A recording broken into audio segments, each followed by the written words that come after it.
Hello Airsofters, how's it going? The Airsoft Hunter here. I just thought I'd do a quick review on my favourite rifle of all time. I've used many systems over the years, but this is the one I always come back to. I just think it's stunning, and I like the benefits of the system and things, and I just thought I'd talk you through why it's my go-to rifle. And it is, of course, the Tokyo Marui 416 Delta Custom. This is the version which is in the 50 Shades of Tan. Some people look at this and be sick. For me, I think it's one of the most beautiful looking rifles I've ever seen. It's become very, very popular in a lot of movies recently. I see it all over Amazon and things like that. I think it's in The Covenant, the film.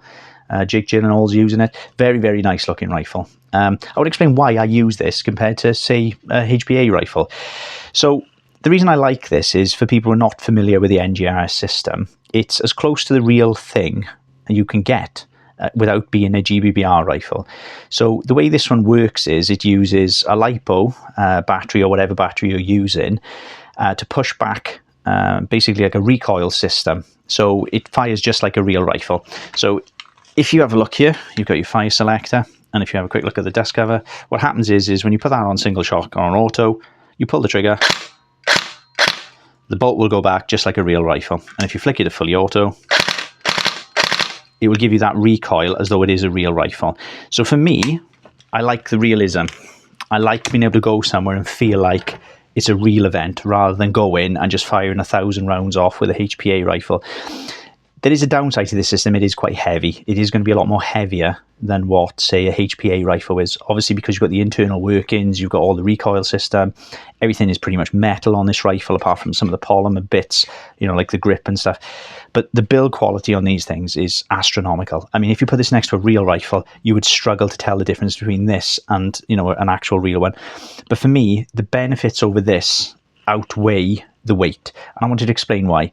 So I'm a big fan of GBBR rifles. The only thing I don't like about them, and I always say to people, it's got one flaw, and that's the magazine capacity. So if you're going to go out and play for a day, say you go to an airsoft field, say for example you've got your magazines, the GBBR ones, most of those rifles are going to be holding 30, maybe 35 rounds. And you know, that sounds quite a lot on paper, but when you go play and you want to fire off some rounds, you can dump that whole mag in under a second. You know, the rate of fire on these things is unreal. Same with the GBBRs. If you flick that to fully auto, hold the trigger down, you know, 1-2 seconds, that mag is empty. So for me, this is the best of both worlds. I can play with a realistic rifle. This has also got a detection system, so that when you fire in, if it runs out of rounds, the rifle will stop firing. So again, it's that realism you get compared to some other systems. If I went to play where I normally play, I would have to carry maybe 15, 20 mags to have a decent game if I was running a GBBR rifle. The weight of GBBR rifles is insane compared to polymer mags. So this is a standard polymer mag that I would use. Really, really good mags, these ones, I've got to be honest. These hold about 190 rounds. They've got the fake sort of bullets that run in. It's just a bit of cardboard, but again, it just adds a bit more realism. I can pop that in the rifle, bang, I got 190 rounds. I have literally got maybe 6 or 7 of these mags. It's more than enough for me to play then a whole day. So you don't have to worry about constantly, you know, reloading, getting your speed loaders out, carrying a load of BBs around with you. And I see it all the time. I see it when we play people running GBBR rifles. You know, they're reloading during the game. You know, and for me, that's not a realistic expectation, to be honest, because you're paying a lot of money to go and have an airsoft experience. You don't want to be sitting behind some bunker while BBs are flying over your head and you're there with your little speed loader trying to put in like 2 rounds at a time. It's not what I want to do anyway. You know, some people would argue, you know, the other GBBR is more realistic. I would agree 100%. They are more realistic, but this is as realistic for me as I need it to be. It's got the recoil, it's got the realism to it, it's got everything. It just ticks all the boxes for me. So between having 190 rounds in a mag, you can also put a high kappa mag in it. You know, you can have some mags in there, 400 rounds. You can literally just go, turn the wheel. You could maybe take 2 mags the whole day and still have enough rounds to have a good day, you know, on the airsoft field. So for me, this is the best system that I've come across. I also just love the way this looks. You know, the realism on this is phenomenal. You put a real rifle next to it, you can't tell the difference. They look identical. I just love it. The only things that I've really swapped out on this rifle are, I've put the PTS stock on the back. Again, I like these because there are no play with them. It's absolutely solid. You can hear there's no jangling. The only jangle is off my sling swivel. There is no rattle with these. They also give you the ability then to run a bigger battery capacity. So what I've done is on the back, You can see I've just hardwired in a Dean's connector. That Dean's connector, then you can run, dual batteries. You can run whatever you want in there. You can put a 2,600 milliamp battery is the biggest one that I've put in there. That will last you all day easy. So again, you don't have to worry about filling it with gas. You don't have to worry about carrying extra canisters. You don't have to worry about filling every mag with green gas. You don't have to worry about seals. You don't have to worry about anything. You just pop a battery in, pop your mag in, you go off and play. Really, really good system. For me, it's about the reliability. I did swap the batteries out for the Deans because the Tokyo Marui batteries, it's the one thing that really lets them down. They're awful. They use their proprietary batteries, and there's just not enough volts in there, I think, to make the recoil system go back. So what was happening on this originally, I'd put it on single shot, I pull the trigger, maybe I didn't pull the trigger all the way back far enough, the rifle then locks up. So what you have to do then is flick it to auto, give it a burst, and then it would clear. As soon as I swap LiPo, I haven't had any of those problems. But so far, all I've done is I've swapped the Deans out, swapped the stock. Very, very simple. You just have to hardwire a connector into the back just to run the Deans. It'll take you maybe 10, 15 minutes. And then what I've also done then is put a more powerful spring in there from Eagle 6, only because TMs, again, they're really funny abroad. They're locked to that sort of 1 joule limit, so it was firing about 250 feet per second. So again, UK limit, you can go to about 350 on 0.2s. When you put that in, made hell of a difference. I'm hitting things much further away. This shoots incredibly well for such a short barrel. I put this up against some people who've got sniper rifles, and I think this is shooting better with a better, grouping of accuracy. As you move down the front, the other thing that I've done then is I've just put in a foregrip. This is one of my favorite accessories you'll ever get for a rifle. Not just because when you're firing, it gives you something to lean on, but say you go to play airsoft and you want to put your rifle down or whatever. Where do you put it down? I hate being able to put it down in the mud. These are great because these have got a built-in bipod. I can just put the rifle down. I don't have to worry about it. So whenever I'm playing or you stop for a drink or whatever, you can just pop the rifle down and away you go. But this one is incredibly sturdy. I think it was about 50 quid. I can't remember where I got it from. You can get the spring-loaded ones, which I've got on some of my other rifles as well. I just like this one because it's a little bit shorter. And then again, there's no play, no flex in it. Really, really good bit of kit. What I've also got on there then is a PEQ box. I love these things only because it saves you having to carry a separate laser, separate torch, separate infrared, separate everything. These will run incredibly well. You just put 1 or 2 batteries in there depending on which one version you've got, and this has got the best of everything. So you've got your torch, you've got your laser. So again, I'm all about just being able to pick up one rifle, go play in any environment.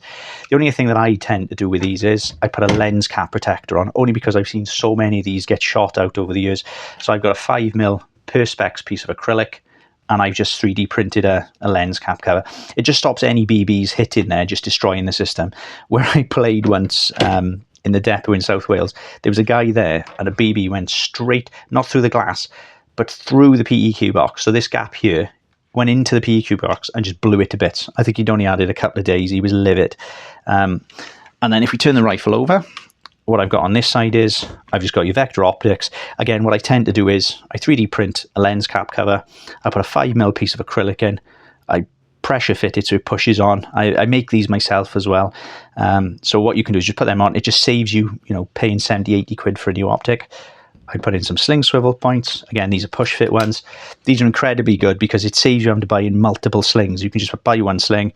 These are push fit. They come straight off. And again, with TM, this was already built into the rifle. It's not like something I had to go out and buy. All I had to get was just the sling swivels, and they just pop in. Great system they are. They should be on more rifles.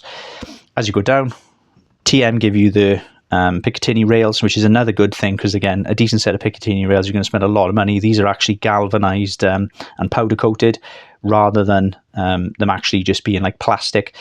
And then all I've simply done is I've run a pressure switch. So this pressure switch just allows me to run a torch. All I can then do is you can press it down for 1 if I just want to flash it. And then if I want to swap it to laser or whatever, it is just a flick of a switch. You can run it. And then you've got your red laser. Again, you can get them in different colors depending on your field rules and stuff. But for me, that's all I need. So if I go and play somewhere, recently we played Drake's Island, for example, I've got the red optic, which is protected. I've got my PEQ box, which can't get shot out. I've got a torch if I'm playing in dark environments, and I've got a laser just for the hell of it because I like playing with it. So I can play anywhere with this rifle. You could play CQB. It's short enough to go around corners. It's the right size if I want to go outside. And it's accurate. It's a really accurate gun. The spring in there made a massive difference for what I'm doing. I think the biggest problem I see with a lot of people when they buy rifles is they go on YouTube and they want to upgrade everything. You know, I'm going to put in this, I'm going to put a new hop, I'm going to put boom, boom, boom, and they want to put in 1,000 different parts. The amount of my friends that have bought stuff, upgraded things, and they've just messed the whole rifle up, and they can't figure out what part is not working because they did all those upgrades at the same time. If you're going to upgrade things, I always say do it one part at a time, because if it goes wrong, at least you know what part is causing the issue. With this, I've upgraded nothing. The spring is a bit of a nightmare to put in. It's not a quick change spring. You've got to really take all of the rifle apart to really get into and change the spring.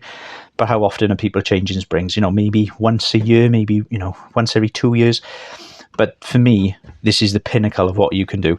The other thing I've got then is I got something from Angry Gun. So if I do play somewhere and I want to run a tracer, I've got a Knight's Armament tracer silencer. Basically what this does is, again, rather than me messing around with any Allen keys or anything like that, you can just pop this on the front.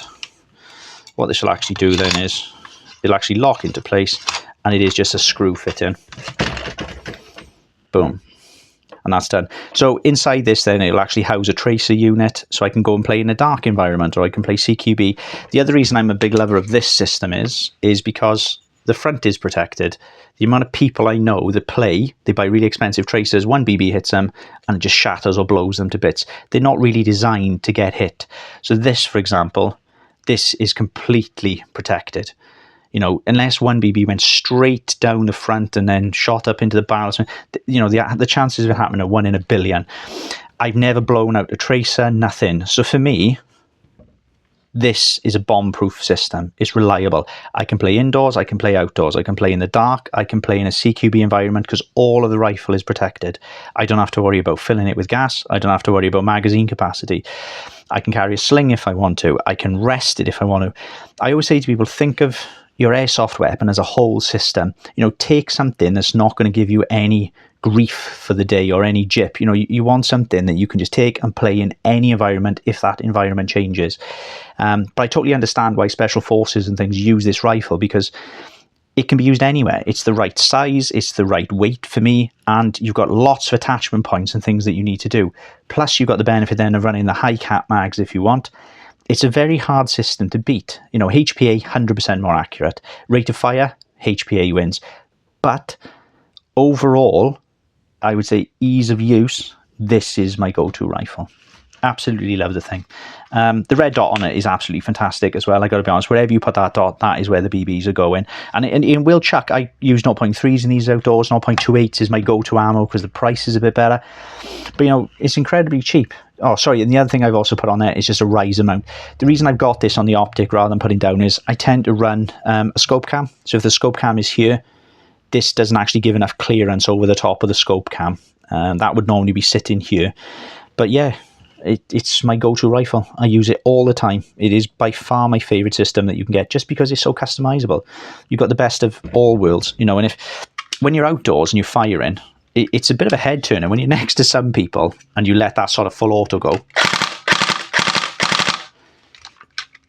People are just blown away. I've, you know, let people have a go of it. Some people have thought it's a real rifle, you know, rather than an airsoft rifle.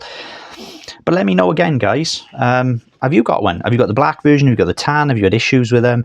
I always love hearing people's feedback. You know, I'm one of those people, I don't think I know everything about airsoft. I'm constantly learning. I'm constantly changing bits. I'm constantly upgrading.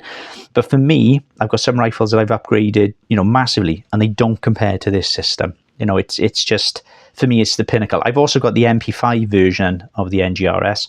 Again, bomb-proof, never had a single issue with it. It weighs an absolute ton to lug around. It's not something I would want to use all day.